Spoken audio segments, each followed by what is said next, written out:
alcance, no nos alcance el tiempo que se termina. Una advertencia de por medio, para los que estamos en Saltillo, hay tormenta en este momento. Si por alguna razón se va la energía eléctrica o algo, no se preocupe ni nada, tan pronto se restablezca intentaremos regresar y si no nos ponemos de acuerdo. Hasta ahorita está pasando todo bien. Del lado donde vive su servidor, hacia casi el poniente, todavía no llega el agua, todavía no llega nada, pero para los que viven allá al centro y al sur de la ciudad y al norte, para allá sí está la tormenta muy fuerte. Pero si por alguna situación se va la luz o algo, quedamos al pendiente. Bueno, pues entonces vamos hacia adelante. Estamos iniciando ya para los que van más adelantados el sexto cuatrimestre. Prácticamente estamos a 6 meses de que se nos titulen los primeros de teología y por lo tanto continuamos hablando de temas que son totalmente importantes y útiles para completar el bagaje teológico del que hemos hablado hasta ahorita. Esperemos que lo que han llevado hasta ahora les esté ayudando, como ya comentaba con ustedes cuando hablamos de lo que fue la teología del Nuevo Testamento, que me da gusto que ya haya expresiones más teológicas, que haya más razonamiento teológico, que haya más propuestas teológicas, que las dudas también sean dudas mucho más razonadas desde el punto de vista teológico y que de esa manera ustedes se estén convirtiendo en teólogos.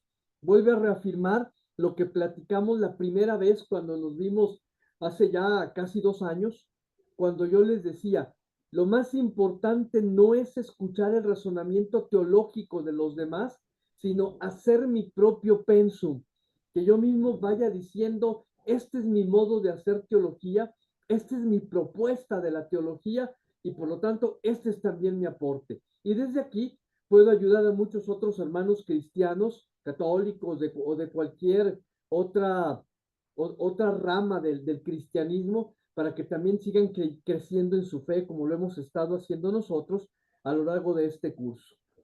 Así que bueno, sin más preámbulos, vamos adelante entonces al curso que ahora nos toca, que es el curso al que llamamos ahora entonces escatología. La pregunta que viene de antemano y de entrada para todos y cada uno de ustedes es, ¿qué es lo que les viene en este momento a ustedes en mente cuando escuchan la palabra escatología? Platíquenme, ¿qué les viene? ¿O qué han escuchado? ¿O qué les han dicho? ¿Qué les viene cuando escuchan la palabra escatología? Los últimos tiempos, la Los, segunda venida de Cristo en adelante. ajá, los últimos tiempos, la segunda venida de Cristo en adelante. ¿Qué más les dice cuando hablamos de escatología? Ariel, Dalia, Rodolfo. Adelante, Ariel. Eh, del tema, perdón, del tema se escucha mucho, pero también eh, se, se sabe poco. A veces que nos referimos obviamente que a la escatología bíblica y como dice Joel, pues es el estudio de los tiempos finales, pero también implica profecía, ¿no? Profecía del Antiguo Testamento. Sobre todo, no sé, estoy pensando en Daniel, en Ezequiel. Algunos profetas se mencionaron ese regreso post-apocalíptico del Mesías como el día del Señor, ¿no? Y también el gran día del Señor con los eventos apocalípticos, ¿no? Pero también nos llena un poquito de temor, ¿no? Ah, la gran Ajá. tribulación, la bestia y el 666 y las películas y hasta lo soñamos. Yo les voy a contar una experiencia personal. En el 2018 tuve que entrar al quirófano y cuando estaba en ese proceso de enfermedad y de empastillado y todo, dice mi hija que yo le decía, el dragón, estar persiguiendo a la mujer como un elemento de que sucede en el Apocalipsis, ¿verdad? Que Ajá. busca y la mujer se esconde en el desierto y ella dio luz, todo lo que es una figura tremenda. Tenemos ese impacto social, católico, cristiano, no sé, de que hablar de escatología es hablar de miedo. Pero yo hice un trabajo para antropología y terminé con los capítulos 21 y 22. Es un Ajá. triunfo. O sea, tenemos que ver que de alguna manera se escribió de eventos que iban a suceder con conceptos muy judíos, ahora sí, perdónenme, muy del Antiguo Testamento, pero para dejar claro que a pesar de la tribulación y a pesar de todo, viene el rey triunfante, ¿no? Y ese sería el punto esencial a Ajá. resaltar. Muy bien, de acuerdo. De hecho, prácticamente me quitaste las palabras de la boca, Ariel. La gente en general, no atina a saber con exactitud qué es la escatología, por su nombre como tal. Mas, sin embargo, cuando escucha hablar de estos temas, prefiere rehuirse, prefiere sacársele la vuelta, porque a todo mundo de inmediato le viene un miedo, un sentimiento de temor y de angustia ante lo que se supone y se dice y se pinta que va a suceder en los últimos tiempos. Y contrario a Pablo, que era un entusiasta de la escatología y que se atrevía siempre a decir, los que estemos aquí todavía para cuando regrese Jesús, él pensaba que le iba a tocar. A diferencia de él, que es un entusiasta de la escatología, hoy en día más bien la gente quisiera que no le tocara y que obviamente no tuviera que padecer eso que se le llaman los últimos tiempos o lo que nosotros ahora queremos identificar como escatología. Pues bueno, entramos a lo que sería entonces un tratado teológico, es decir, a fin de cuenta, como todos los tratados teológicos que han estudiado hasta ahorita y los tratados teológicos que seguirán ustedes estudiando en lo que resta de su licenciatura, para los que le restan 2 cuatrimestres, para los que le restan 3, definitivamente se trata de encontrar a Dios en el tema y obviamente hablar acerca de Dios como tiene que ser toda teología, pero también situar en su debido lugar estos últimos tiempos, los acontecimientos que habrán de suceder y que definitivamente, dado que están profetizados, tendrán que suceder, pero definitivamente también entenderemos qué significa estar profetizados y de qué manera es que entonces esto tiene que suceder. Bueno, dicho esto, entonces vamos hacia adelante y vamos primero que nada a hablar en este primer encuentro todavía de lo que sería la revelación bíblica. Es decir, situar directamente la escatología, el estudio de los últimos tiempos, que precisaremos ahorita en un momento, este estudio directamente a través de lo que se dice acerca de él en el Antiguo Testamento y lo que se dice de él en el Nuevo Testamento. Y de qué manera el Antiguo Testamento continúa siendo prefiguración de lo que se dice en el Nuevo Testamento, aunque con la grande variación, como también ya lo hemos visto, de que el Antiguo Testamento se enriquece mucho más por el anuncio del amor, de la piedad y de la misericordia de parte de Dios, y no tanto del juez que viene a juzgar simple y sencillamente para castigar, como era concebido dentro del Antiguo Testamento. Entonces, entremos directamente entonces a la escatología. Hablemos primero que nada entonces de una cosa que parece paradójica, que parece difícil de entender, pero hay que entenderlo así. Al final, el principio. Este es justamente el derrotero que nos servirá como horizonte para poder entender total y completamente el mensaje escatológico que la revelación, la obra revelada a través de la Sagrada Escritura, quiere darnos a entender a todos los que somos cristianos. Como muy bien lo decía Ariel hace un momento, influenciado totalmente por lo que ya se decía en el Antiguo Testamento y que es total y netamente judío, pero ya replanteado completamente desde la Pascua de Jesucristo en una esperanza totalmente cristiana.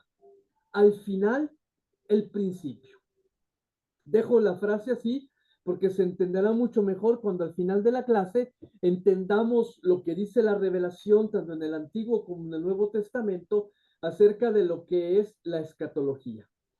Y quisiera iniciar hablando de este tema en particular, que también se refiere a lo que decía Ariel hace un momento. La escatología cristiana se considera en muchos casos como la doctrina acerca de los novísimos, que es una doctrina que ha acompañado el crecimiento cristiano a lo largo totalmente de toda su historia, ya sea cristianos católicos, cristianos protestantes, cristianos renovados, de cualquier ala, siempre un tema particular ha sido este tema de los novísimos. Es decir, aquello que habla acerca de la doctrina de las últimas cosas o del fin de las últimas cosas que sucederán. Por lo tanto, desde ese punto de vista, se quiere entender como novísimos a las cosas que sucederán al hombre al final de todo el tiempo o al final completo de toda la historia. O, ¿por qué no decirlo también de una manera particular? Lo que habrá de sucederle a cada persona al final de su vida. Y que no es otra cosa más que la muerte, el juicio, el destino eterno y por lo tanto el cielo o el infierno. Este es el punto de arranque. No significa que esto sea escatología.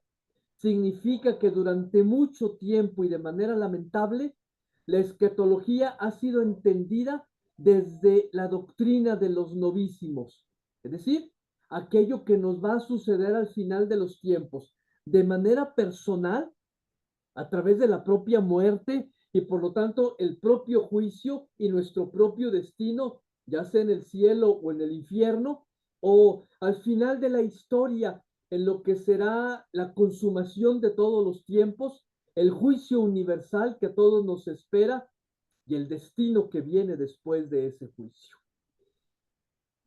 Desde ese punto de vista, entonces, casi podríamos decir que si volvemos la mirada sobre lo que ha sido siempre el concepto tradicional de escatología, la veremos representada plásticamente en el gran juicio final sobre los buenos y sobre los malos.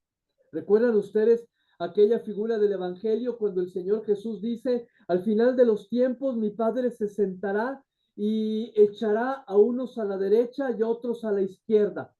A unos les dirá, venid benditos de mi Padre a participar de aquello que ustedes se han ganado, porque tuve hambre y me dieron de comer, porque tuve sed y me dieron de beber, porque estuve desnudo y me vistieron, porque estuve forastero y me acogieron, porque estuve enfermo y me visitaron, porque hicieron muchas cosas buenas por mí. En cambio, volteará sobre los que están a la izquierda y les dirá, lejos de mí, malditos de mi Padre, porque ustedes nunca hicieron nada bueno por mí. Y es decir, no solamente por mí, sino por aquellos más pequeños que venían en mi nombre. Y entonces, desde ese punto de vista, creeremos que la escatología estará referida siempre y en todo momento a lo que sería... Perdón que se cayó mi cámara, un momentito.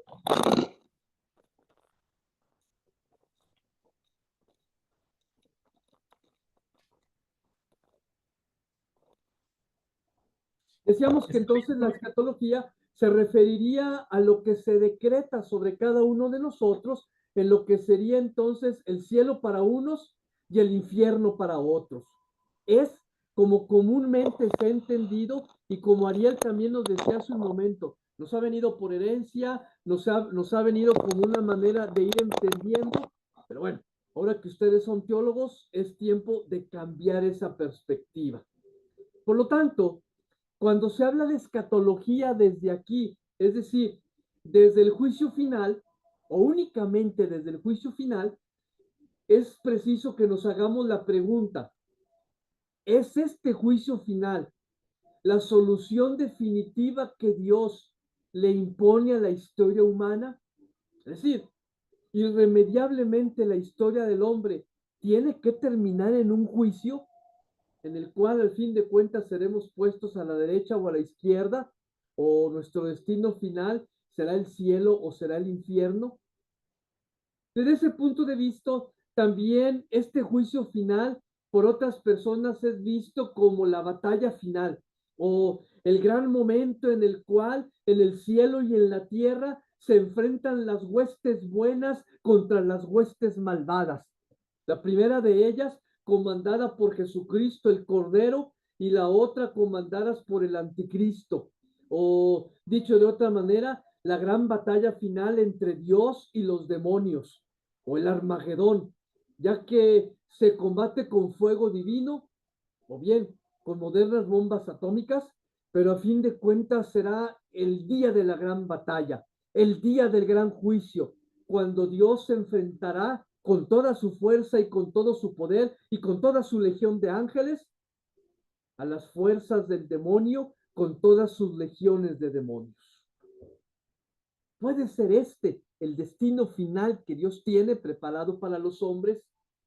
¿Puede ser posible que una historia comprendida a través de la salvación ofrecida en Jesucristo termine simple y sencillamente como un juicio en el cual irremediablemente unos irán al cielo y otros irán al infierno? En la cual simple y sencillamente se tomará en cuenta lo que hiciste o lo que dejaste de hacer y no el mensaje de salvación, de amor y de misericordia que Jesucristo ha testimoniado a través de la muerte en cruz y que tiene que ser el núcleo central de su predicación. ¿Qué es entonces escatología? ¿Y cómo es entonces que debemos de entender lo que sería escatología? Una cosa que sí es cierto y que no hay duda sobre ello y que es así obviamente como lo hemos de entender, la escatología tiene que referirse siempre y totalmente al último día o a la última palabra o a la última acción. Pero obviamente se refiere total y completamente a Dios, porque aquí no hay vuelta de hoja. Es a Dios a quien le corresponde la última palabra.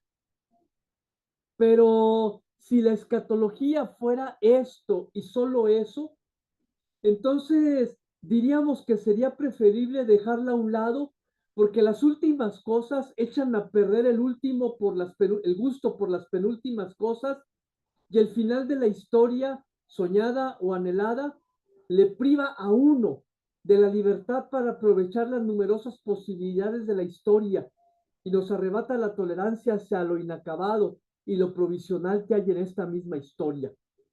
O lo que decía Ariel hace un momento y que yo reafirmaba, el miedo a lo que pueda pasar al final me quita el gusto de estar disfrutando lo que estoy viviendo hoy. El miedo a ser condenado al final me quita el gusto de vivir como salvado desde ahora. El pensar en las últimas realidades nos quita el placer de las penúltimas y más aún de las que estamos viviendo en este momento por estar preocupados cómo nos irá a ir en el juicio, que sería la última palabra de parte de Dios. Por lo tanto, hay que decirlo entonces de esta manera y este sería obviamente lo primero que no debemos de perder de vista y que siempre hemos de considerar cuando hablemos de escatología. La escatología cristiana no tiene nada que ver con tales situaciones finales. No tiene nada que ver con situaciones apocalípticas, porque su tema en absoluto es el final, sino muy lejos de ello, más bien en la nueva creación de las cosas. La escatología cristiana no piensa en los últimos días como el final, sino como el principio. No como el final de esta vida, sino como el inicio de nuevos cielos y nuevas tierras, en donde viviremos de una manera diversa, en donde seremos todo en todos, reunido totalmente en torno a aquel que es, que era y que vendrá. Y que resulta interesante decirlo de esta manera. A diferencia de las diversas afirmaciones que se hacían a lo largo del Antiguo Testamento, cuando se hablaba de Dios que es, que era y que será, la nueva escatología cristiana habla de este Dios que es, que era y que vendrá. O como lo dice muy bien Juan en el Apocalipsis, al que es, al que era y al que viene. La escatología cristiana, por lo tanto, es la esperanza que recuerda la resurrección de Cristo crucificado. Y es por ello que tiene que hablar necesariamente de un nuevo comienzo en medio del final, que es la muerte. Ojo, hablaremos también de esto dentro de 2 lunes, cuando hablemos acerca de la muerte personal, que es parte del acontecimiento de la vida, pero que definitivamente no acaba con la vida, sino que es una esperanza. Y a fin de cuentas, para, como lo dice Pablo, bien sabemos muy bien que todas las cosas que suceden son para bien de aquellos que aman a Dios. El final de Cristo fue siempre su verdadero comienzo, como siempre lo afirmó Ernest Bloch. La cruz no fue el final, sino el inicio de la verdadera revelación de la salvación que el Padre estaba enviando a través de Cristo a los hombres. Y de allí la Pascua. Y la Pascua que inaugura la posibilidad de que antes éramos criaturas, ahora hayamos sido llamados a ser familia y por lo tanto seamos hijos. Y que si un día compartiremos también la muerte con Cristo, compartiremos también con Él la vida que nunca se acaba. Es por eso que desde este punto de vista, la escatología cristiana se entiende o se atiene a esta pauta cristológica en todas las dimensiones personales, históricas y cósmicas. En el final será realmente el principio. Y por lo tanto, aun cuanto de manera etimológica definamos dentro de un momento la escatología como el estudio de los últimos tiempos, tendremos que decir que la escatología cristiana es el estudio del final, pero que se abre totalmente a la esperanza de un nuevo y total principio. Y no es nuevo. Esto ya lo decían las escrituras desde el Antiguo Testamento, desde que los profetas anunciaban la llegada del reino que viene de parte de Dios y el establecimiento de Dios en medio del mundo. Lo platicaremos también dentro de un momento. La palabra escatología, como lo decíamos hace un momento, deriva de los términos griegos escatón, que se refiere a lo último, y logos, que es el discurso o estudio.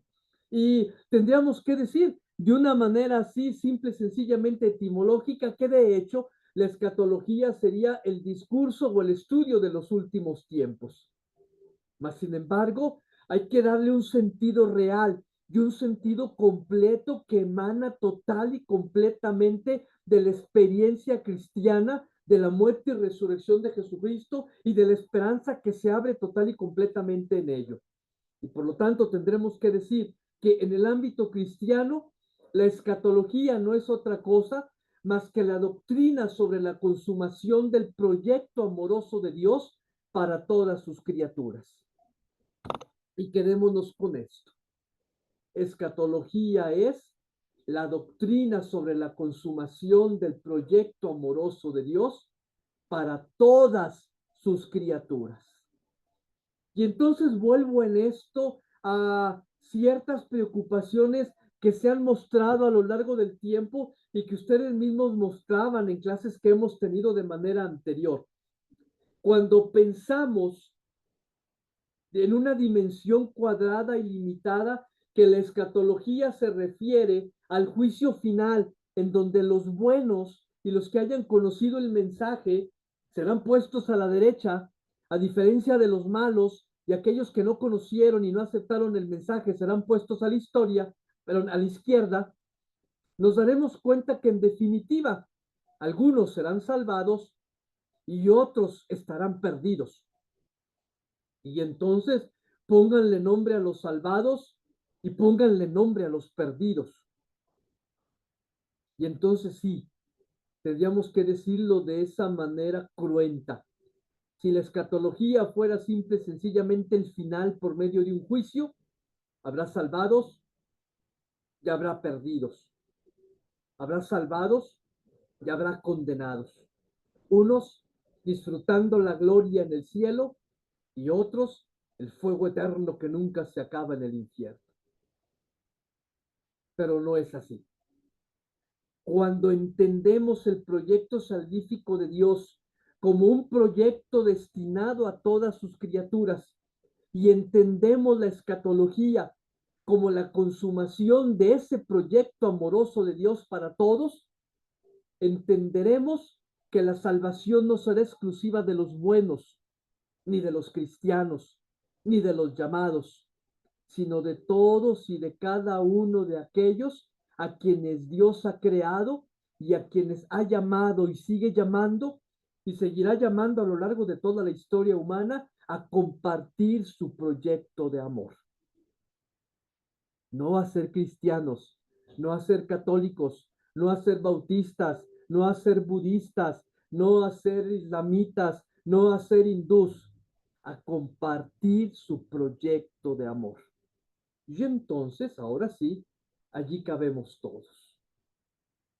Este concepto, obviamente, tiene como base la convicción de que existe un Dios distinto del mundo, que preside la historia con un designio positivo.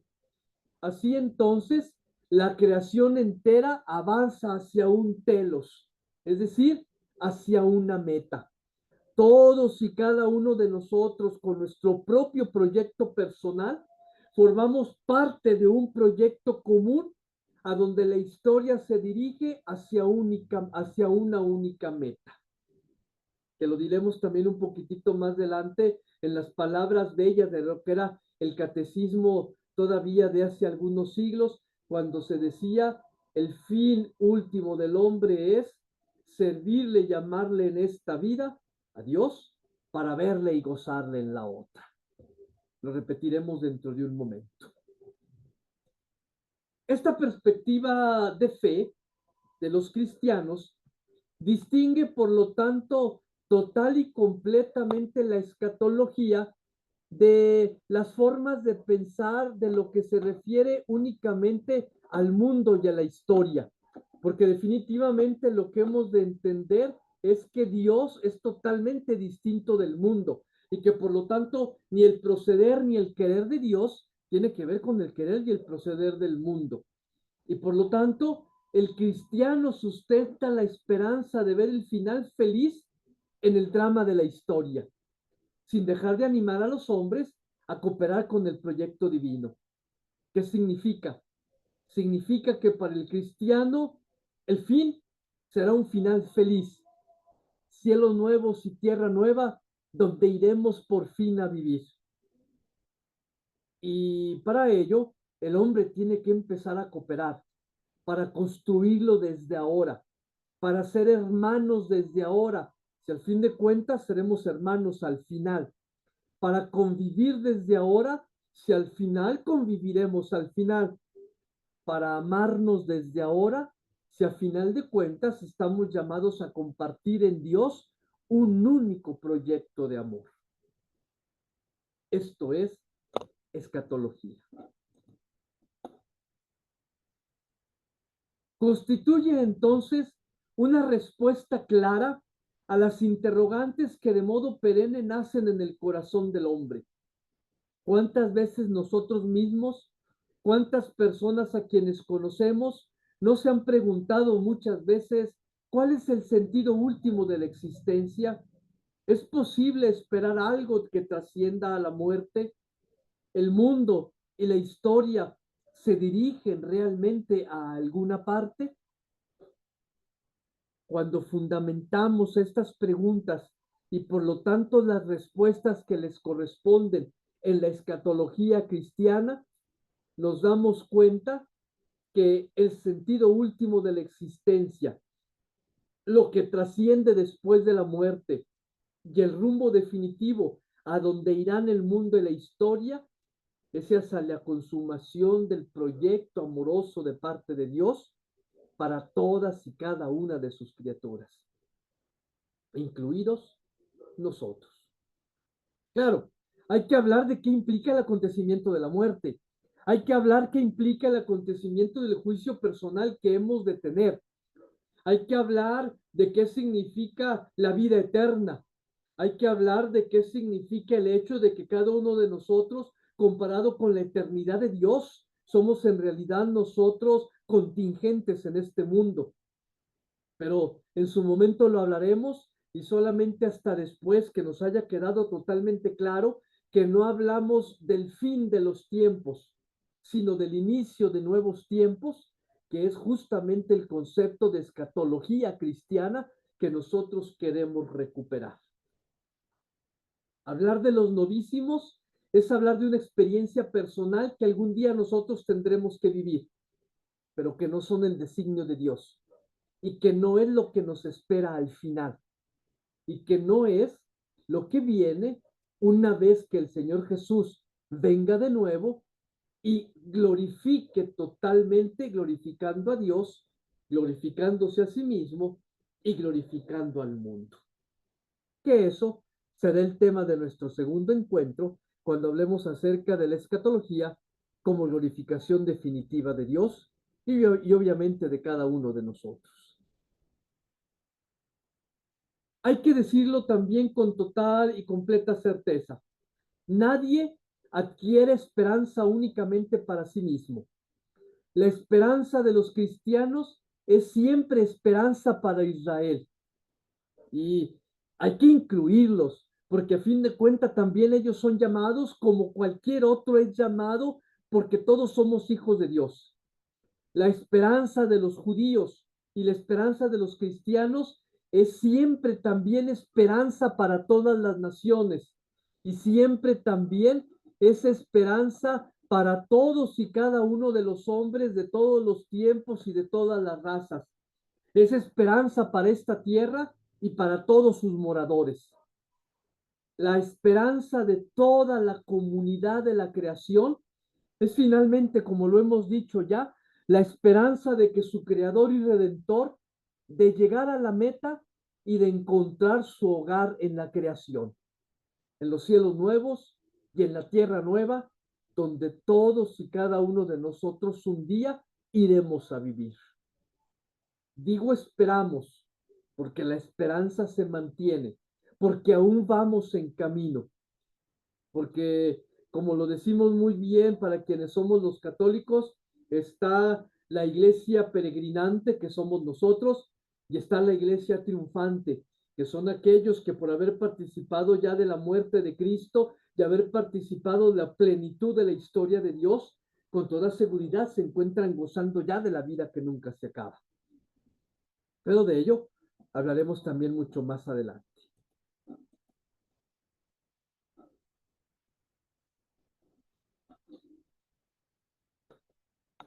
El punto culmen, por lo tanto, entonces, como le decíamos hace un momento, de la escatología cristiana es total y definitivamente la glorificación de Dios en el mundo. No es qué es lo que va a suceder con nosotros, no es qué va a pasar con el mundo, no es qué va a pasar con la historia, no es el juicio, no es el apocalipsis, sino escatología es cuando llegue el momento mismo en el cual Dios se glorifique, glorifique total y completamente a los hombres y glorifique al mundo. Y por lo tanto entender que esta glorificación de Dios en el mundo incluye la salvación y la vida eterna de todos los hombres, la redención de toda la criatura y la paz de la nueva creación. Definitivamente, no hay falta, por muy grande que sea más inmensa que el amor y la misericordia de Dios.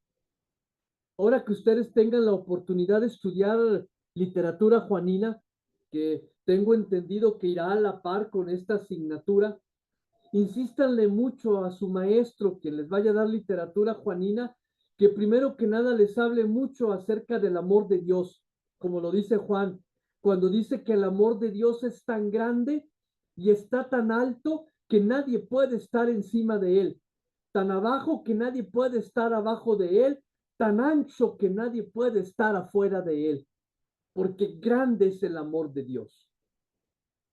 Y que luego les explique a grosso modo, aunque sea el libro del Apocalipsis, cuando se dan ustedes cuenta que no habla del destino final de los hombres, sino del destino final del persecutor romano y del triunfo de la palabra de Dios, de su Hijo Jesucristo, y por fin el establecimiento de la iglesia que se dirige con rumos escatológicos a la glorificación de Dios en el mundo. Es por eso que escatología es glorificación de Dios en el mundo. Y grabémoslo desde ahora. Incluye la salvación y la vida eterna de los hombres, la redención de toda criatura y la paz de una nueva creación. Porque es proyecto de Dios y no resultado de las obras de los hombres. Eso es lo que hace la diferencia. Por lo tanto, entonces, tenemos que tener siempre en mente 4 grandes horizontes que abarcan la escatología cristiana. 1. La esperanza de Dios en lo que respecta a la gloria de Dios. Obviamente Dios no es el que espera. Somos nosotros quienes esperamos en Dios que sea totalmente glorificado en sí mismo. Que a partir de ello surja la esperanza en Dios en lo que respecta a la nueva creación del mundo. Nosotros no podemos hablar de condenación, tenemos que hablar necesariamente de esperanza. Y la esperanza es en la nueva creación. La esperanza en Dios en lo que respecta a la historia de los hombres con la tierra, en la cual todo será redimido. Y 4, la esperanza en Dios en lo que respecta a la resurrección y la vida eterna de las personas humanas. Seremos salvados, tendremos vida eterna y resucitaremos, no por nuestros méritos, no por nuestros logros, no por nuestras malas o por nuestras buenas acciones, sino como parte y la culminación del proyecto amoroso de parte de Dios para con todas sus criaturas. Y ahora sí, aquí caben todos.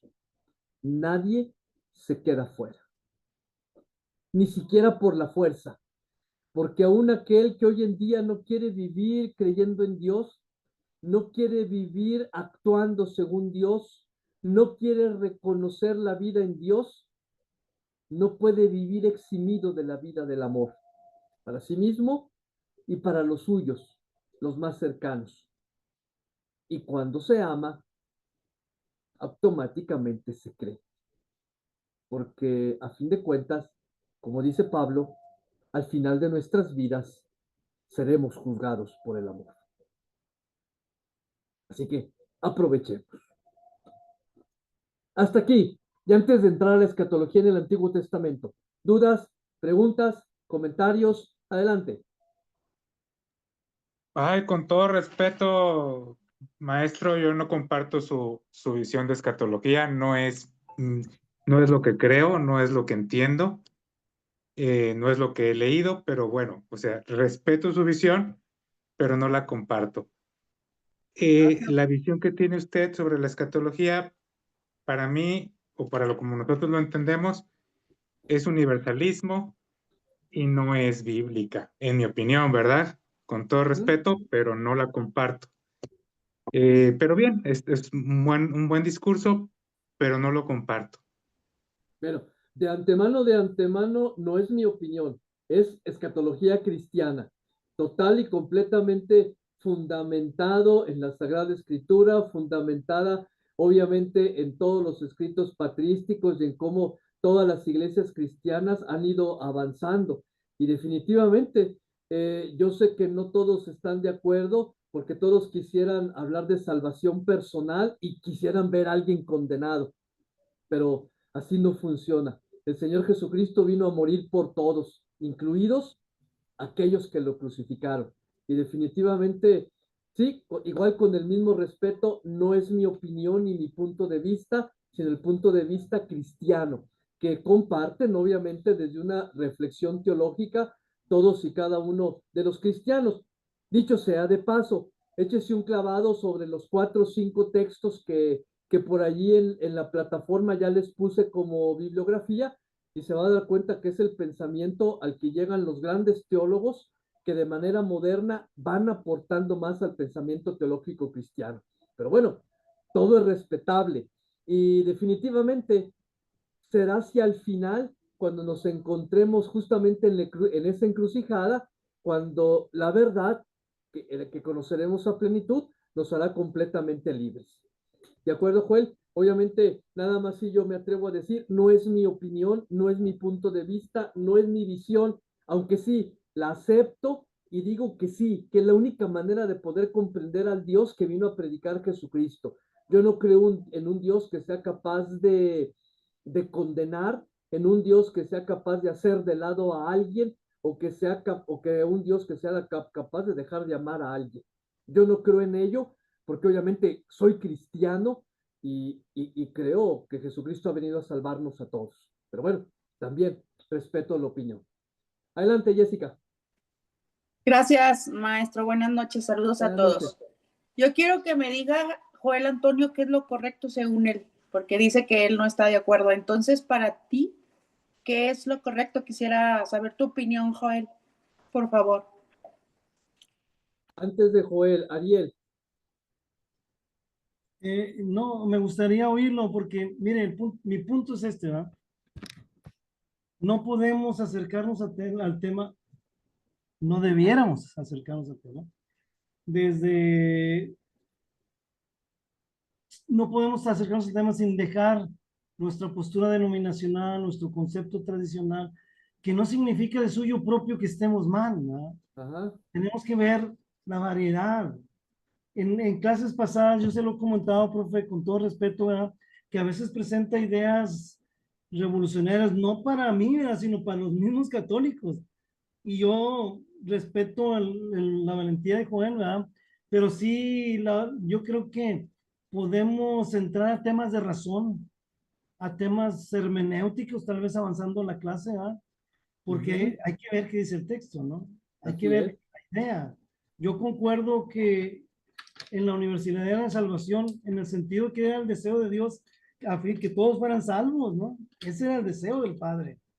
Pero también hay un tema por ahí en cuanto a la decisión personal, ¿no? Al libre albedrío.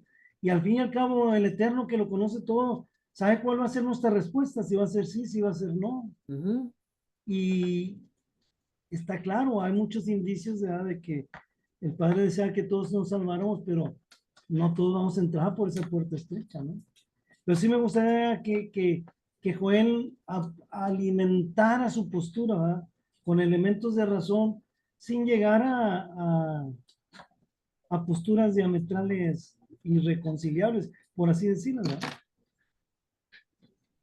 Yo creo, Ariel, dentro de lo que dices, me parece bien y quisiera precisar dos cuestiones. Uno, lamentablemente, para quienes somos católicos, y lo veo también en otros que no lo son, la gente cree lo que le enseñaron en el catecismo, lo que le enseñaron sus padres y lo que a fin de cuentas vamos transmitiendo de boca en boca. Pero conozco muy pocos católicos, conozco muy pocos cristianos que se atreven a profundizar verdaderamente en el conocimiento, no solamente de la fe, sino de quién es el Dios en el que creen. Y muchas veces, obviamente, como tú lo dices, es presentar postulados y presentar razonamientos que van más allá de la experiencia común. Pero es que la experiencia común no implica necesariamente que las cosas sean así. Simple y sencillamente, todos sabemos, por ejemplo, que en el caso de los que vivimos en México, que nuestro catolicismo, nuestro cristianismo mexicano es muy distinto del cristianismo de los demás, fue porque durante la conquista los evangelizadores tuvieron que valerse de cuentitos y de imágenes y tener que suplantar leyendas nativas para hacer entrar en razón de la fe a los nativos. Y muchas de esas situaciones nos fueron pasando de la misma manera. Es decir, hoy en día descubrimos que ya había una imagen de la Virgen de Guadalupe anterior a la revelación de Guadalupe, que obviamente no se llamaba Guadalupe y demás, pero que ya había una figura que ya había esto otro, y que se fueron tomando elementos que definitivamente son más parte de la idiosincrasia que del contenido de la fe. Entonces, desde ese punto de vista, obviamente aquí así, y nos atribuimos, no solamente por mí, sino por ustedes, la grande diferencia es que ahora nosotros somos cristianos instruidos, que no nos podemos quedar nada más con lo que nos dijo Aurorita en el catecismo, sino que tenemos que ir profundizando mucho más allá. Y segundo, una cosa que nos tenemos que quitar, porque definitivamente no pertenece a lo que va, a lo que pudiese ser en realidad, es pensar todo esto en términos cosistas. Es decir, imaginar un lugar en donde está el cielo y en donde vamos a estar o en donde vamos a entrar. Imaginar el infierno como un lugar en el que algunos otros van a estar. Imaginar no, en realidad no es un lugar, no es un tiempo, no es un espacio.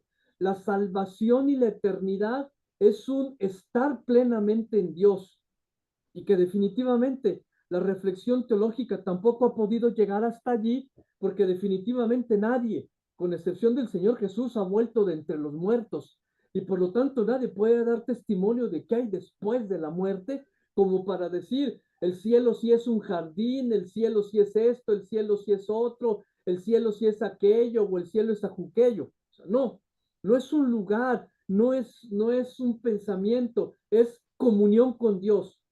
Y no sabemos cómo es que se va a dar esta comunión de Dios al final, y en el que se respeta definitivamente, como tú dices, la libertad de no creer. Pero en esto sí me atrevo a decir, una cosa es que yo me quede afuera y otra cosa es que le eche la culpa a Dios de que me está dejando afuera. Son dos términos totalmente distintos. Y como tú lo dijiste muy bien, si por Dios fuera, los quiere todos adentros. Pero si alguien quiere quedarse afuera, pues hay que ver si alguien se va a quedar afuera. Pero no manejemos el discurso de Dios te va a condenar, Dios te va a dejar a la izquierda, Dios te va a perder porque no fuiste capaz, Dios.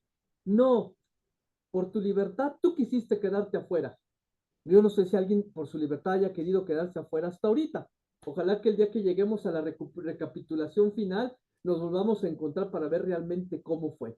Yo creo que hay que ir precisando esos detalles para también precisar y no decir, bueno, no es nada más un pensamiento, no es nada más el hecho de decir es esto, es lo otro. Hay muchas cosas que también escapan. Recuerden que la teología tiene un límite y es el hecho que es pensamiento humano. Lo único que no tiene límite y que no es pensamiento humano es el amor de Dios y aquello que se ha revelado a través de la Escritura, que es lo que vamos a tratar de ver a continuación. Sí, Ariel, levantaste de nuevo la mano. Sí, pero no sé si Joel quiera participar. Es justamente lo que iba a decir, Joel. ¿Quieres tomar palabra o te reservas la opinión con confianza? No, no, no, bueno, sí voy a adelantar un poco mi opinión, que la iré sosteniendo a lo largo de las clases, pero en esta ocasión sí daré un pequeño adelanto para responder a Jessica, que fue la que me preguntó, ¿verdad? Y sí sería conveniente pues, decirle exactamente qué creo yo. Ok, yo creo, por ejemplo, en la Biblia, ¿no? Pienso que la Biblia es palabra de Dios y por lo tanto es inerrante e infalible. Y en la Biblia, en palabras de Jesús, se ha puesto que va a haber un juicio y que va a separar a los peces comestibles de los no comestibles, a los corderos de los cabritos crecidos y, y al trigo y a la cizaña, que crecerán juntos, ¿verdad? El trigo y la cizaña crecerán juntos hasta el día del juicio. Entonces, creo firmemente que sí va a haber un juicio, que sí va a llegar un juicio y que sí serán separados a la izquierda y a la derecha conforme está establecido en la Escritura. O sea, sí creo firmemente esa parte, ¿no? También creo que como el mismo Pablo y el mismo Jesús lo han dicho, habrá quienes rechacen, ¿no? A quienes rechacen a Jesús.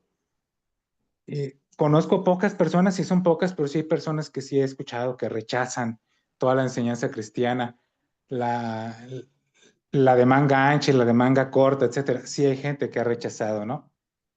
Eso es como que de entrada, ¿no? Sí creo. ¿Todos los teólogos están de acuerdo con el universalismo? No. Está MacArthur. Hay varios, bueno, no nada más MacArthur, hay varios más que no están en esa línea, que defienden que habrá un juicio y que sí habrá, y que sí hay condenación, ¿verdad?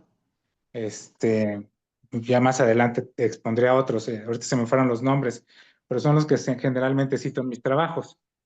O sea, sí hay una parte, hay un grupo de teólogos que no están de acuerdo con esta visión que usted ha expuesto, que está bien. Yo no puedo yo, porque no soy Dios, decir que yo tengo la verdad absoluta, pero sí conozco pensamiento teológico diverso al que se expresó hoy en la clase, ¿no?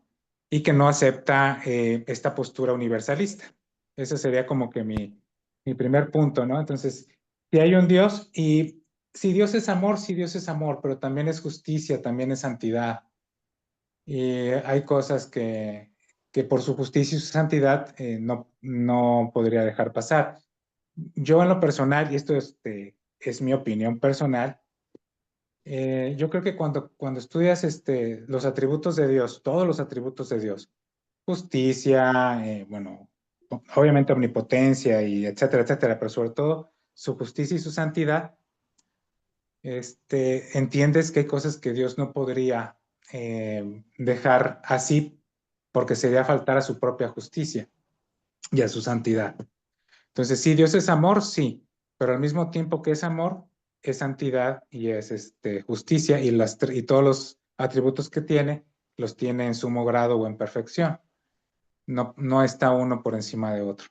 Esa es como que mi primer respuesta a lo que me pregunta Jessica. Y a lo largo de las clases, pues, si se me da el uso de la voz, iré exponiendo porque no comparto esta visión. Gracias, maestro. Ok, muy bien. Respetable porque a fin de cuentas, así como hay distintos teólogos que opinan, pues hay distintas alas de la teología. Sin embargo, si quiero precisar, obviamente aquí estamos de diversas denominaciones cristianas. Obviamente hay cosas que se han aprendido de una manera y que se han aprendido de otra. Desde el punto de vista cristiano, para quienes somos católicos, la Sagrada Escritura no es el único parámetro de discernimiento. Es la Sagrada Escritura, obviamente el magisterio de la Iglesia y la tradición de la Iglesia. La Sagrada Escritura está puesta como palabra de Dios, obviamente irrevocable e inefable, pero también el magisterio de la Iglesia es inefable e es irrevocable.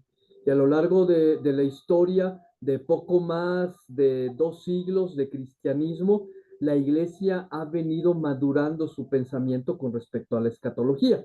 Y dicho sea de paso, la mayor parte de los buenos teólogos que razonan sobre esto no son ni siquiera católicos, son protestantes.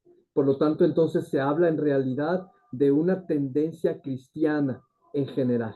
Pero bueno, definitivamente todos estamos llamados a ir escogiendo nuestro estilo no nuestro estilo de pensamiento, sino aquello que a fin de cuenta va conformando mejor nuestra forma mental como teólogos. Gracias, Joel. Sí, Ariel, adelante.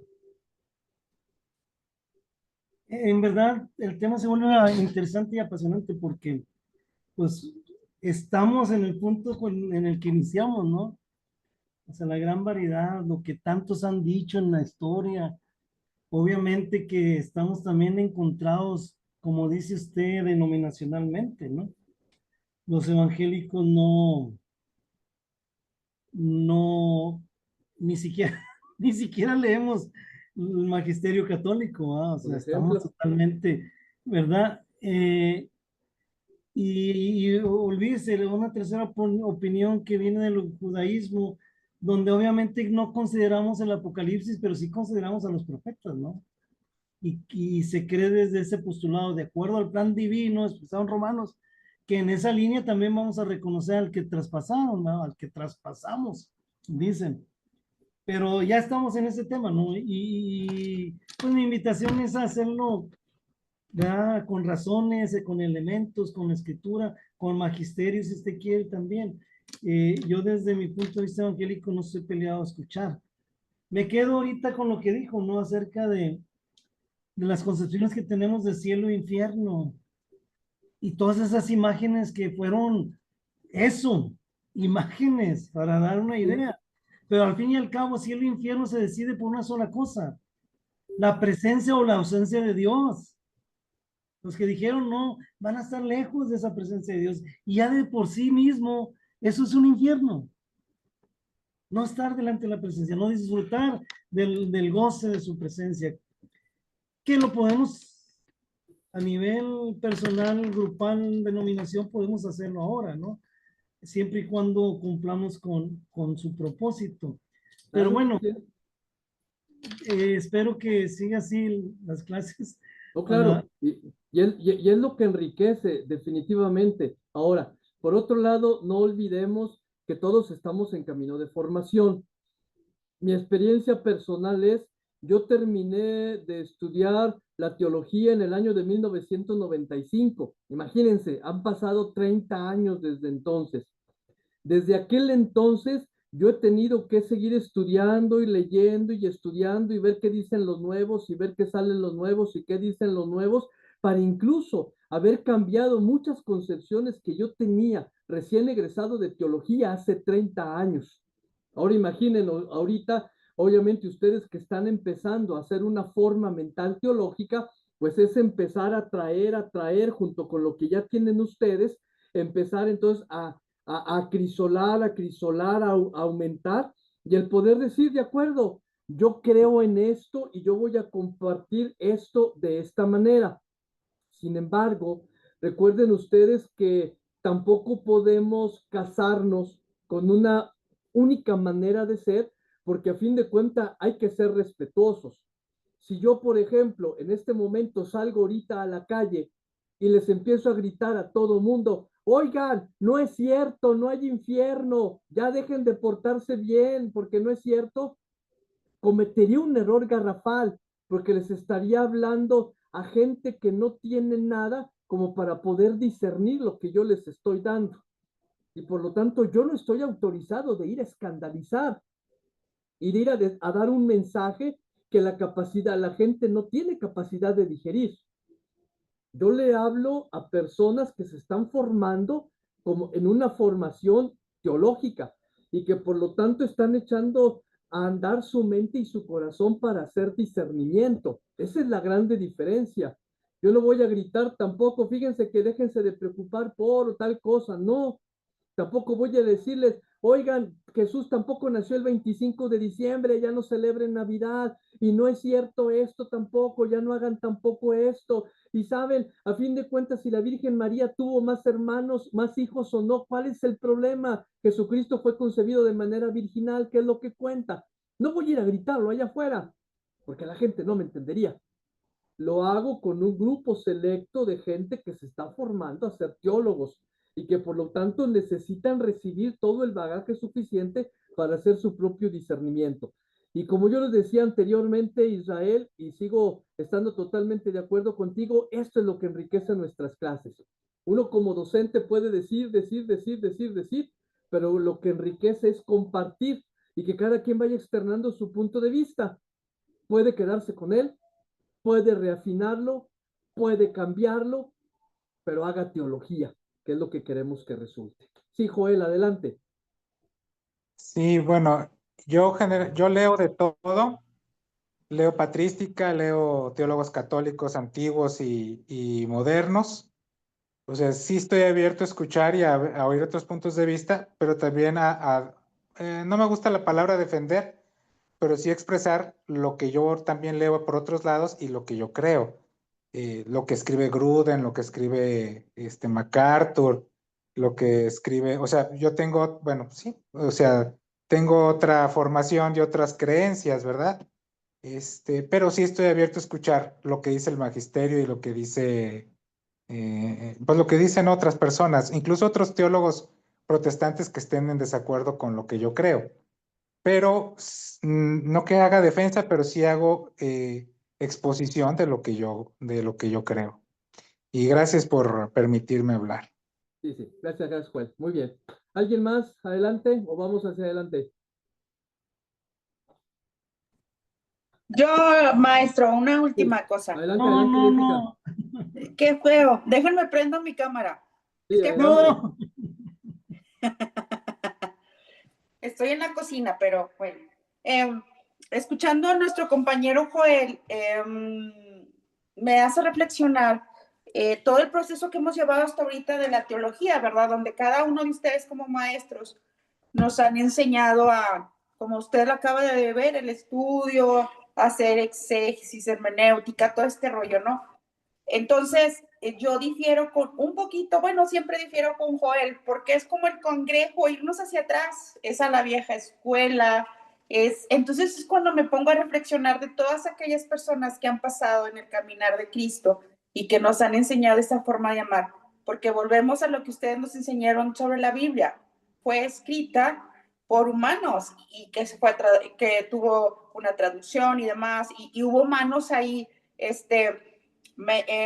realizándola, machistas de aquellos años y demás. Entonces volvemos a lo mismo, en dónde poder reflejar un Dios bueno, un Dios de amor y un Dios que incluye a todos, porque estamos aferrados hoy en día a dividir a Dios en diferentes religiones. Al creador de todo le queremos poner límites, le queremos decir esto es lo correcto y los demás no. Entonces, se me hace muy lógico que siendo teólogos estemos tan cerrados y tan cuadrados a ver a un solo Dios como se nos impuso y no querer darle la libertad y el universo al Dios de toda la creación. Eso es lo que yo pienso con mucho respeto.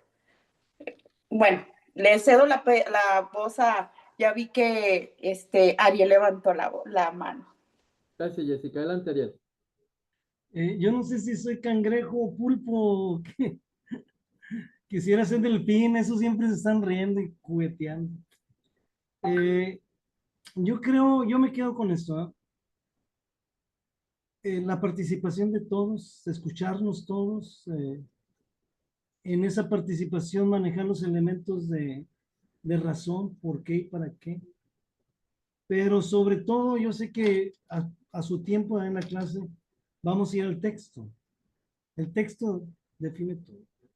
Podremos hacer hermenéutica y exégesis, podremos entender que en el tema de escatología y de profecía hay múltiples imágenes que si no hacemos hermenéutica y exégesis podemos entenderlas de otra manera. ¿Cómo poder entender los ángeles que describe el profeta Ezequiel? No podemos, ¿verdad? Son imágenes y tenemos que ir al concepto de lo que significa. Y después, como bien nos enseñó el profe, ver el texto, ver su contexto y ver el contexto ampliado de toda la escritura, ¿verdad? Creo que yo me quedo con eso, ¿no? De que bienvenida la participación de todos, bienvenido las razones de su participación, ¿no? Y el enriquecimiento que esto puede traernos. No tiene por qué ser de otra manera, ¿verdad? Claro, así es. Orientémonos a eso, al enriquecimiento.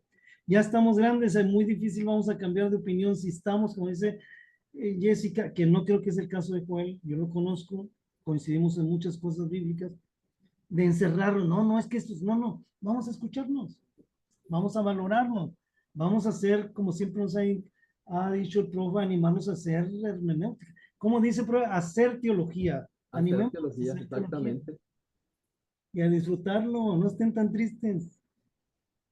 Así es, tenemos que hacer teología. A fin de cuentas, cada uno de ustedes tendrá que dar razón de su propia fe, como dice Pedro, y dentro de esa perspectiva no se trata de justificarla delante de o dar razón para que un día seamos premiados o no, simple y sencillamente para vivir enteramente como salvados desde ahora y poder disfrutarlo.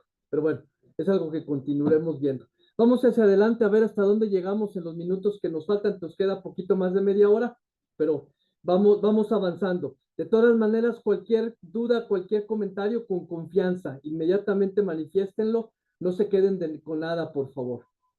Hablemos un poquitito, dado que nuestro tema está relacionado ahorita en este momento a lo que es la revelación, la escatología obviamente vista desde la revelación. Hablemos de esta escatología en el Antiguo Testamento. Es decir, ya estaba presente en el Antiguo Testamento la idea escatológica. Y sale mucho más a raíz porque dentro de esta perspectiva, obviamente, la idea escatológica del Antiguo Testamento no era una idea de lo que iba a suceder como castigo al final, porque afortunada y desafortunadamente para el judío, para el israelita del tiempo, Dios castigaba en el momento, no se esperaba al final. Por lo tanto, la experiencia de la escatología en el Antiguo Testamento no tiene nada que ver con un castigo personal, sino que tiene que ver con la consumación definitiva del plan y del proyecto de Dios con respecto a su pueblo. Y es desde ahí, desde donde se empieza a caminar y desde donde vamos a enriquecer. La experiencia del pueblo judío fue que me porto mal, Dios me castiga de inmediato. Me volví a portar mal, Dios me volvió a castigar. Ellos no estaban esperando un castigo final. Ya sabían que Dios los iba a castigar irremediablemente cuando se portaban mal. El problema es, ¿y al final qué? Entonces, es lo que trataremos de ir viendo entonces esta escatología en el Antiguo Testamento. A lo largo de toda la historia del pueblo de Israel, crece progresivamente la conciencia de un designio salvífico de parte de Yahvé. Un proyecto que se va realizando por encima de todas las vicisitudes históricas. Pase lo que pase, se porte como se porte el pueblo, Israel fue creciendo en la conciencia de que hay un proyecto de salvación de parte de Dios y que hacia allá lo lleva, que se manifestó un día en Abraham, en Isaac, en Jacob, que después en Moisés, en los profetas, etcétera, etcétera, que se fue manifestando en la posesión de la tierra prometida, de la cual después fueron expulsados en el destierro y demás, pero que en todo sigue la raya totalmente, la continuidad de la historia de Israel es un designio salvífico de parte de Dios.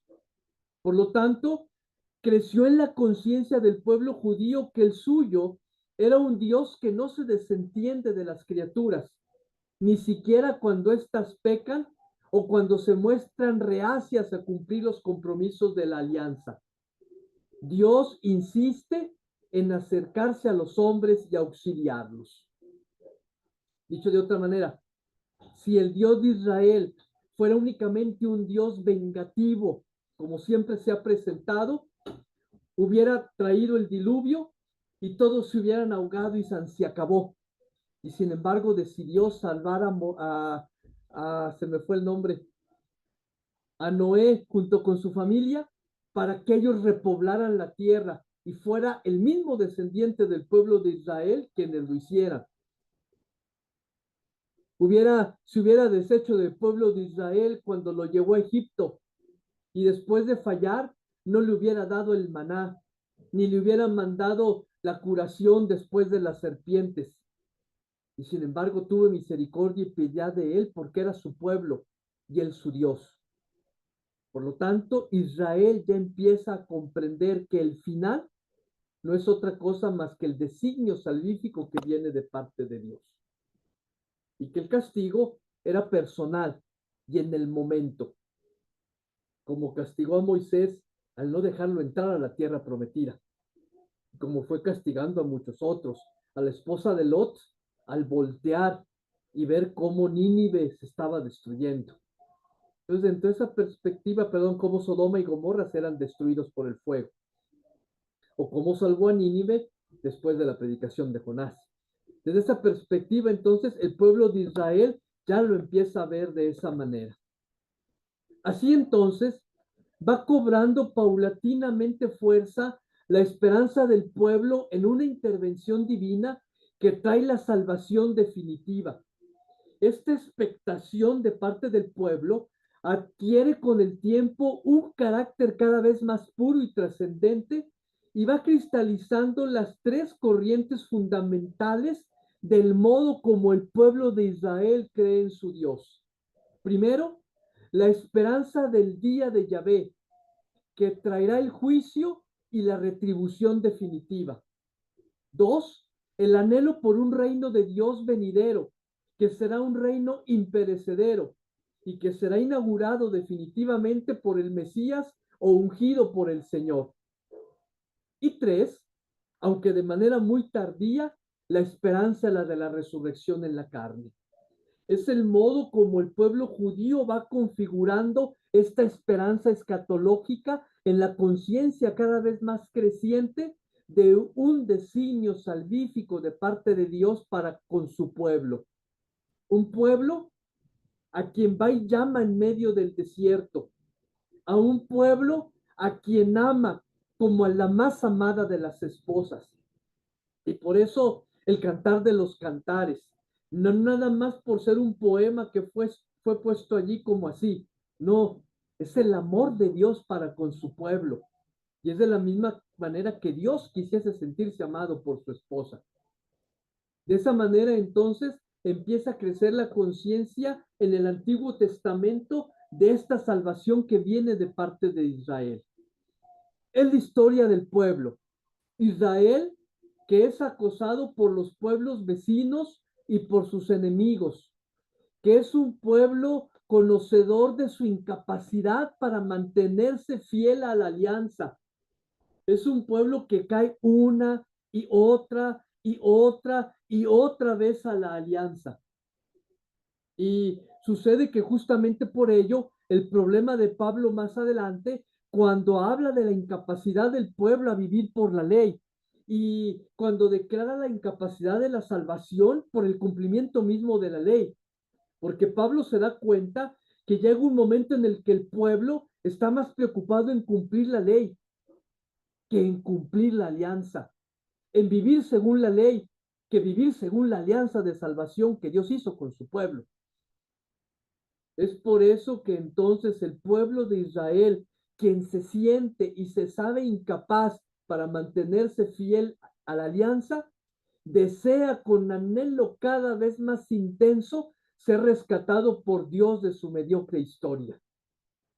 Al principio, esta esperanza de salvación se formula en términos más bien terrenos, como la victoria sobre los pueblos enemigos, a lo mejor como se dice muy padre cuando Josué con las trompetas derriba las murallas de Jericó, o cuando el pueblo de Israel derrota a los hititas, o cuando David con su onda derrota total y completamente al gigante de los filisteos, que también se conoce como la prosperidad material, como en tiempos de Salomón, o la longevidad o la descendencia abundante, como se lo prometió a Abraham al decirle que su descendencia sería tan grande y tan incontable como las estrellas de los cielos y como las arenas del mar.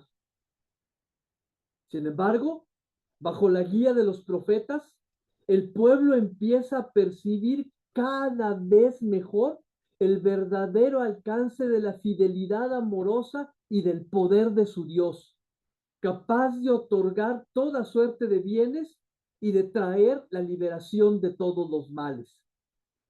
Y es en donde es a través de los profetas que el pueblo empieza a entender que la salvación viene de Dios y no de los méritos del pueblo, que el proyecto salvífico que viene de parte de Dios es de Dios mismo y no del quehacer del pueblo judío. Sin embargo, y también sigue siendo una constante, quienes se hayan mantenido fieles a Yahvé hasta su muerte tendrán su recompensa, como dice en el segundo libro de Macabeos. El Rey del mundo, a nosotros que morimos por sus leyes, nos resucitará a una vida eterna. Recuerden ustedes la historia de la señora a quienes el Macabeo mayor, el rey, hace morir a cada uno de sus hijos, diciéndoles, lo único que hace falta es que tú y ellos renieguen de su Dios y crean en el nuestro. Y la madre más bien los anima a que mueran por la fe en el Dios en el que creen. Por eso a nosotros que morimos por sus leyes, nos resucitará una vida eterna. Mientras que para los enemigos de la ley de Dios no habrá resurrección a la vida, como lo dice también el libro de los Macabeos. Unidos a Yahvé, fuente de la vida, los justos obtendrán la plenitud y la gloria y resucitarán, como dice Daniel, para la vida eterna. Los doctos brillarán como el fulgor del firmamento, y los que enseñaron a la multitud la justicia como las estrellas serán por toda la eternidad. Mientras, que sigue diciendo Daniel, los impíos resucitarán para el oprobio y para el horror eterno. Pero esto como una parte de concepción universal, porque recuerden que la perspectiva del pueblo de Israel era nosotros y nuestro Dios, y el resto del mundo y sus dioses. Nosotros que hemos sido llamados a ser fieles, y el resto que están fuera de, porque no han sido el pueblo escogido por Yahvé. Obviamente, la manera de razonar concuerda, porque no hay un llamado a la universalidad, sino un llamado a nosotros somos el pueblo elegido. Nosotros somos los que caminamos, nosotros somos los que hemos sido escogidos. Y por ello, me encanta a mí dentro de esa perspectiva, como dice al amanecer, cuando los judíos después del paso del Mar Rojo ven el amanecer de un nuevo día glorioso, y dicen que ven a los egipcios flotando sobre el mar, y entonces entonan este cántico diciendo: mi fuerza y mi poder es el Señor, Él es mi salvación, Él es mi Dios, yo lo ensalzaré, el Dios de mis padres, yo le cantaré. A los enemigos los dejó en el mar, se los tragó la tierra. En cambio, a nosotros nos ha rescatado. El pueblo que se siente llamado, que se siente elegido y que se sabe que es salvado por su Dios.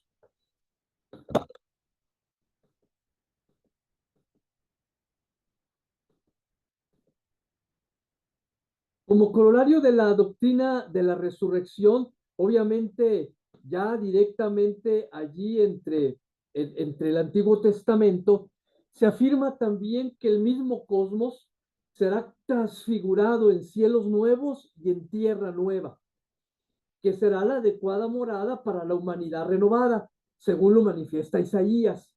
Así, al final de la historia, la presencia divina brillará eternamente entre los hombres y el cosmos. No dice entre los judíos y la tierra que habiten los judíos, sino entre toda la humanidad que será renovada. El anhelo positivo por la acción de Yahvé es templado por una nota reverencial. Es decir, los profetas agregan que la intervención final divina será sobrecogedora y se removerán los fundamentos del mundo, y que cambiará radicalmente el estado de las cosas, tal y como lo dice el libro de Amós.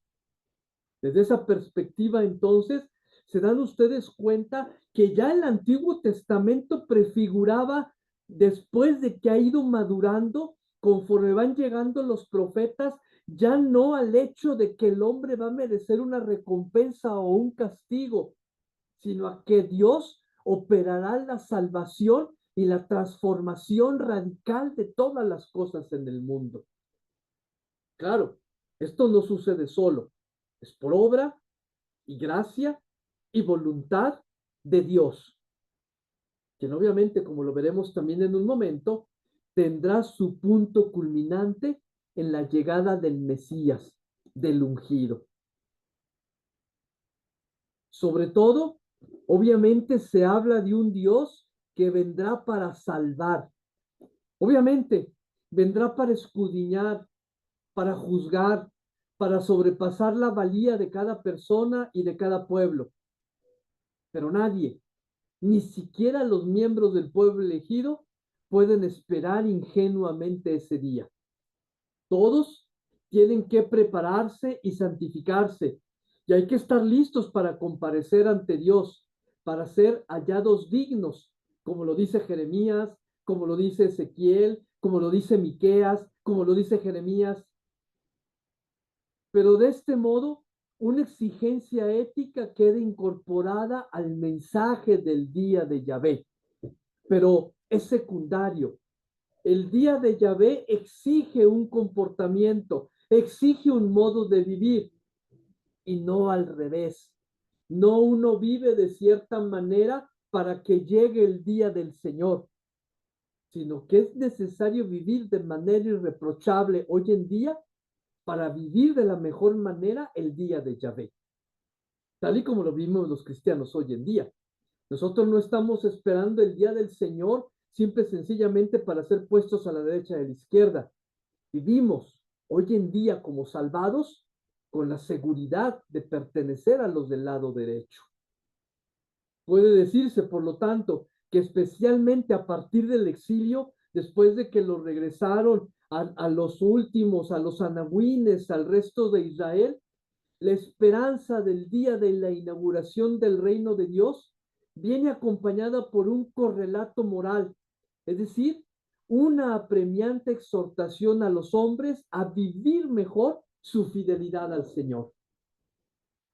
Pero después de la experiencia del exilio, después de la experiencia del destierro, después de que la mayoría del pueblo murió, después de que muchos prefirieron quedarse con los sirios, porque Astarte era más atractiva, porque los dioses de los fenicios eran mejores, por lo menos en apariencia. En cambio, los anahuines, el pequeño resto de Israel que permaneció fiel, se dio cuenta que la única manera de poder participar total y completamente de la fidelidad y del amor de Dios, que los llamaba a ser su pueblo elegido, era también exhortándose a vivir la fidelidad completa al Señor por medio de sus obras. Pero es respuesta, es compromiso, no miedo al futuro, no miedo al juicio, no temor al castigo del día del Señor, sino compromiso con la fidelidad. Compromiso con la fidelidad y el amor que hizo Dios con su pueblo el día de su alianza. Adelante, Ariel. Sí, yo creo que esto que aquí estábamos leyendo cierra el tema, ¿no? Sí. Porque una cosa también es que a nivel personal uno le ponga más atención al amor que al juicio, ¿no? Eso habla de la persona, eso habla de la orientación. Pero ahí está claro, dice, sobre todo el Señor, aunque vendrá para salvar, vendrá también para escudriñar, juzgar y sopesar la valía de cada persona y cada pueblo. Por tanto, nadie, ni siquiera los miembros del pueblo elegido, puede esperar ingenuamente ese día. Y esa sería la recomendación, tanto en el Antiguo como en el Nuevo, ¿no? Estar listos, estar despiertos, estar velados. En las cartas, donde creo que es Tesalonicenses, ¿no? Ajá. Donde dice que vendrá como ladrón en la noche, y todos decimos que vendrá como ladrón en la noche, pero el texto continúa y dice, pero vosotros, entre vosotros no es así. Ustedes deben estar listos y preparados y conocedores de que va a venir y qué tiempo va a venir, ¿verdad? Eso es para los que no tienen fe. Y esa es la clave, ¿no? Volvemos a los mismos puntos: fe, amor, misericordia. Ya el juicio se lo dejamos a Dios. Yo platicaba con alguien que aprecio mucho y hablábamos de cuántas buenas obras hizo el llamado ladrón bueno. Ni una. Y a pocos minutos de dejar este plano logró entrar, ¿verdad? Al fin y al cabo dice el Mesías, misericordia quiero, no sacrificio, ¿no?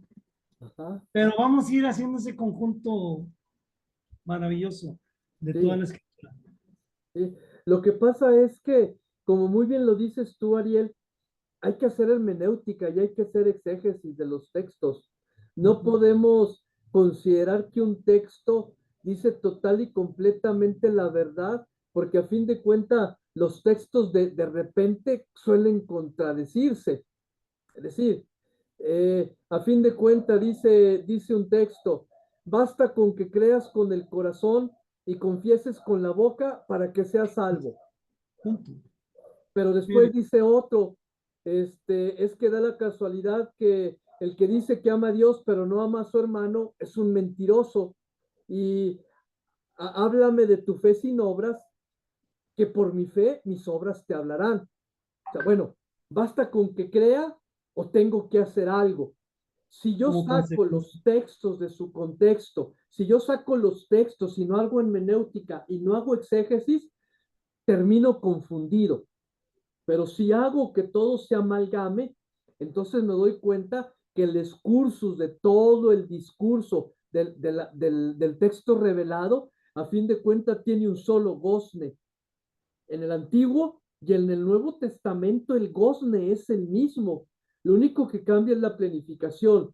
Dios que por amor llama a Israel. Ese es el gozne de toda la historia del pueblo de Israel. Un pueblo llamado sin méritos propios, sin que fuera nadie, simple y sencillamente porque Dios quiso llamarlo.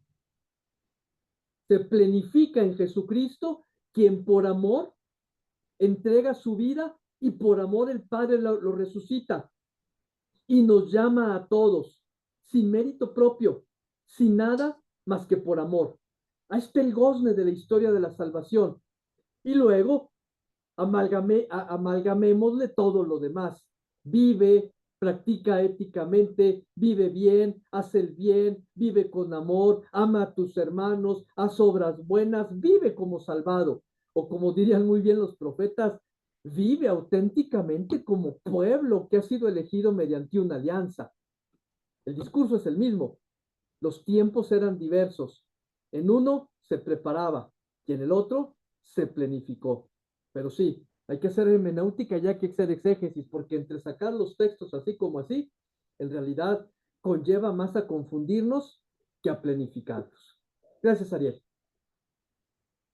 Bueno, Que yo quiero decir algo. adelante, adelante. El tema de hermenéutica y exégesis, y muy relacionado con el tema de lo que estamos hablando, como ya vimos con usted que de las cartas y los libros y los tiempos que se escribieron, cuando Pablo escribe Tesalonicenses animando a los hermanos de Tesalónica, hermenéutica, les dice que en ese momento, en ese año, en esa circunstancia que Pablo está escribiendo, él considera eminente la venida del Maestro, del Mesías. Eminente, porque dice textualmente, y nosotros que seguimos aquí, lo esperaremos, lo recibiremos y viviremos con él. Cuando escribe Tito y Timoteo, ya dijo, caray, no era tan inmediato. Así es. Vamos organizándonos, dijo, te dejé en Creta para que corrijas lo que hay que corregir y pongas obispos que sean, ya nos estamos organizando y preparando porque la primera concepción de Pablo cambió al paso de 10, 15 años. Eso es hacer hermenéutica. ¿Qué dijo? ¿Qué dijo? ¿A quién se lo dijo? ¿En qué momento? Y ahí tenemos principios que sacamos, ¿verdad? Va a venir. Se va a cumplir, Joel. Pero en ese tiempo que se cumpla, pues mientras, pues vamos gozando de esa salvación futura, ¿no? Digo, si acaso sois de Cristo. Exactamente. Y es lo mismo que digo yo, si acaso, porque yo pues, híjole, yo fui llamado, yo lo acepté, yo lo conocí, pero pues quién sabe si yo esté a la derecha o a la izquierda, ¿no? Prefiero decir, por obra y misericordia de Dios, estoy a la derecha y déjenme preocupo por vivir derecho, para saber que estoy a la derecha. Más que por méritos propios, más por gracia y misericordia de Dios, quien en Jesucristo nos ha salvado a todos y a todos, de una vez y para siempre, porque ya lo dice Pablo, Cristo murió una vez y para siempre, y ya no hace falta nada más para salvarnos. En fin, seguimos. Casi para terminar, esto que tiene que ver con el Antiguo Testamento, ya hacia el final de la reflexión en el Antiguo Testamento, aparece una figura misteriosa cuando se habla obviamente de los vaticinios del reino que viene y que es justamente la figura del Mesías o del ungido que viene de parte de Dios. Según los profetas, quienes ya hablan acerca de él, este personaje vendrá del linaje del rey David y será el responsable de inaugurar el reino definitivo de Dios. Ojo, no habla del cristianismo, no habla del catolicismo, no habla de la manera como vivimos hoy, sino un Mesías ungido que se encargará de inaugurar el reino definitivo de Dios. Dicho de otra manera, cuando el ungido, cuando el Mesías llegue, el reino de Dios será planificado y estaremos viviendo todos en ese reino. Hay una grande diferencia. Históricamente, geográficamente, los judíos no tenían idea de que el otro lado del mundo estaban los aztecas y los mayas y muchos otros de aquel lado, ni tenían idea que había chinos, ni que había orientales de aquel otro lado del mundo, ni tenían idea de que había europeos o que había africanos. Es decir, hoy en día nosotros conocemos el mundo y todos sus confines y sabemos que además de cristianos hay infinidad de religiones e infinidad de no creyentes. Pero eso es parte de nuestro defecto. Es un defecto que no tenían los judíos. Los judíos solamente conocían su pequeño mundo. Ellos, los sirios, a donde habían sido deportados, los egipcios, de donde venían después de 300 años quizá los que estaban acá, los fenicios y los demás con quienes compartían algo, y de allí en fuera ellos desconocían que hubiese más hombres. Por lo tanto, para ellos resultaba sencillo decir, a final de cuentas va a venir el Mesías, quien va a establecer el reino definitivo de Dios aquí en este mundo, porque es un mundo chiquitito. A lo mejor los de Samaria no sabían que había algo más que Samaria, los de Jerusalén no sabían que había algo más que Jerusalén, los de Belén no sabían que había algo más que Belén. Entonces, desde ese punto de vista, son distintos tiempos y distintas circunstancias, pero a fin de cuentas, el llamamiento de Dios sigue siendo llamado para todos, porque definitivamente también en ese entonces debió haber habido conversiones, porque también en aquel entonces hubo quienes se convirtieron a ser judíos y se hicieron circuncidar para vivir según los preceptos de la ley. En la visión de Daniel, este ungido viene sobre las nubes para, obviamente, despuntar su carácter celestial, con apariencia como hijo de hombre, para recibir del anciano la soberanía universal y eterna, que será justamente lo que versaremos en otro de los temas cuando hablemos de la glorificación de Dios, en la glorificación de su Hijo, y obviamente a través de esa glorificación, la glorificación del mundo entero. Son entonces las figuras que se van utilizando de nuevo ya en el Antiguo Testamento, pero donde nuevo la escatología no tiene como punto central el castigo, el futuro, sino tiene como punto central la realización del amor salvífico del proyecto de parte de Dios para con su pueblo. Pero exige un compromiso de parte del pueblo, quien se compromete con esa alianza, quien se compromete con esa salvación, quien se compromete con esa manera de vivir las cosas y con esa manera de poder establecer de manera personal el reino que ya viene. Aunque como diría muy bien Pablo, y lo dijo también Ariel hace un momento, quién sabe cuándo llegará. Para el pueblo judío, cada vez se va manifestando, ay, ya se me adelantó, cada vez se va manifestando con mayor claridad que la salvación está más allá de la historia. Obviamente el judío no podía vislumbrar con qué iba a venir hacia adelante, como nosotros no vislumbramos qué viene hacia adelante. Solamente entonces, al final de esa historia, Dios actuará de manera decisiva e implantará su dominio, su reino sobre el universo entero. Entonces, implantará la justicia, la paz y la prosperidad plena entre todos los pueblos. Entonces, ya lo dicen los profetas, la alianza nueva se hará universal y tendrá vigencia permanente.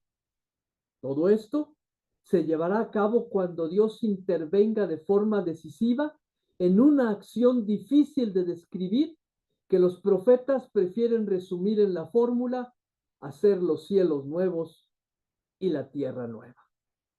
Eso es escatología, es decir, el cumplimiento del designio salvífico de Dios para con su pueblo. Cielos nuevos y tierra nueva. de esa manera entonces se empieza a configurar el pensamiento que después tendrá que reconfigurarse total y completamente en lo que será obviamente el nacimiento de Jesucristo y obviamente toda la interpretación cristiana que está en torno a él, a su Pascua y a su resurrección. Empezar a hablar acerca de la escatología en el Nuevo Testamento, pero prefiero no iniciar porque todavía nos quedaríamos otro buen rato aquí y nos quedan menos de 10 minutos de clase. Mejor, si hay alguna duda, si hay alguna pregunta, si hay algún comentario, aprovechemos estos minutitos que nos quedan antes de despedirnos para irnos a descansar. Adelante, dudas, preguntas, comentarios, se aceptan con confianza.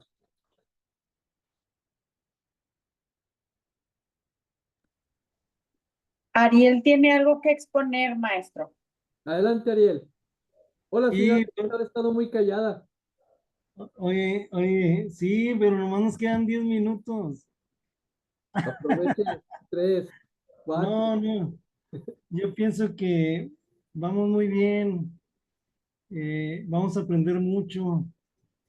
También nos van a dejar muchas dudas, ¿verdad? Para estudiar y discernir, Claro, esa es la clave, esa es la clave.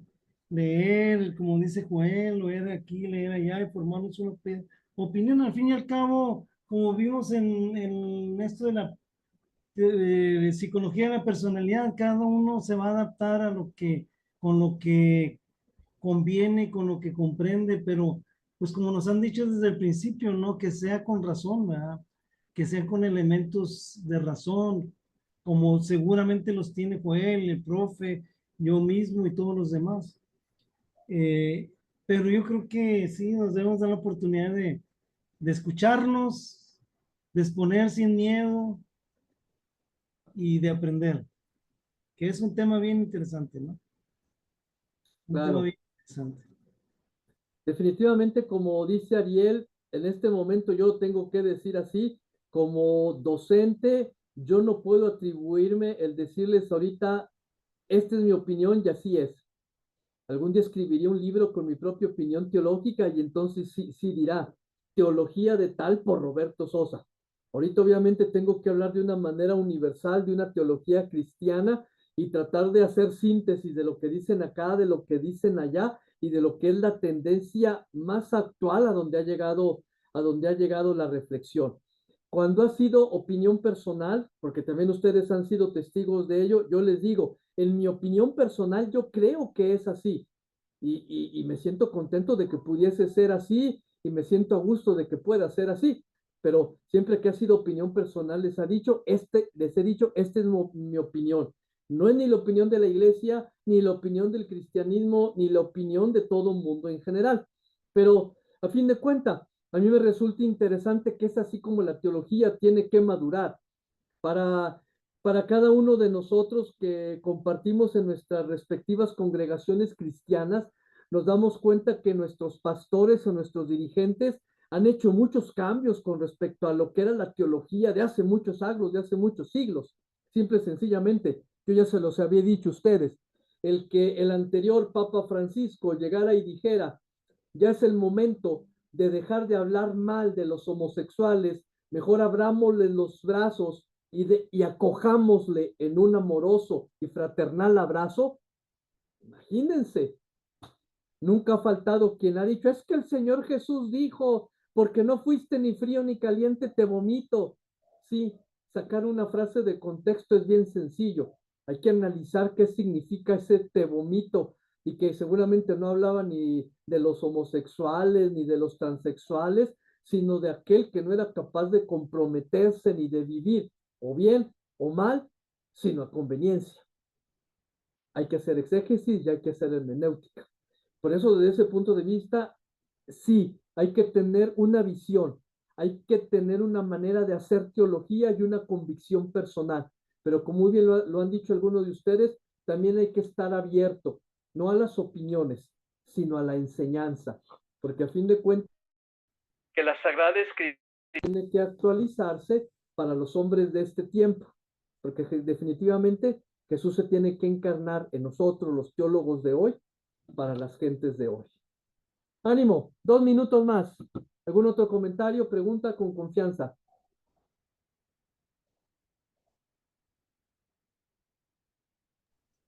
Le cedo mi palabra a Joel. Ya no dijo nada. Rudy, también está ahí, Rudy. Están reflexionando. Sí, yo me reservo para la próxima clase para asentar todo lo que escuché hoy. Vamos a estar ansiosos hasta el lunes, ¿eh? No, Sí, nosotros nos profe, vemos el miércoles. ¿puedo Adelante. hacerle un comentario, profe? Claro, señora Benita, adelante. Bueno, buenas noches primero a Buenas todos. noches. Es que fíjese que así como vi tanto comentario, pues como que cada quien en su esquina, ¿verdad? Estaban en una forma muy radical. Me remonté a mi infancia cuando veía los pleitos en la familia. Ya no supe si el Dios tenía madre o era de yeso o así.